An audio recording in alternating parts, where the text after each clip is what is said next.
Syederelun ratusan kaum ibu pengurus PKK warga Desa Cot Bukit, Pesangan Biren pada Minggu 24 September 2023 mengikuti lomba masak di halaman SDN 17 Pesangan Biren, Desa Cot Bukit, Pesangan Biren.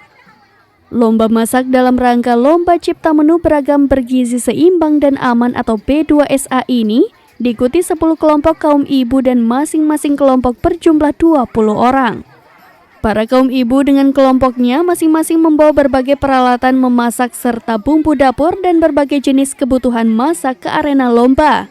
Ketua Panitia Pelaksana Fitria mengatakan lomba masak dilaksanakan tim PKK Desa dalam rangka Cipta Menu Beragam Bergizi dan Seimbang.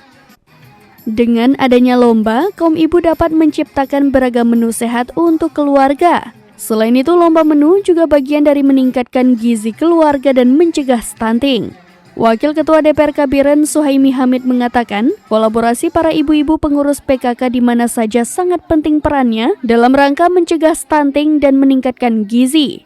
Aneka ragam bahan pangan baik karbohidrat, protein, maupun vitamin serta mineral yang bila dikonsumsi dalam jumlah seimbang dapat memenuhi kecukupan gizi yang dianjurkan dan tidak tercemar bahan berbahaya yang merugikan kesehatan. Dari Biren, Yusmandin Idris, serambinews.com.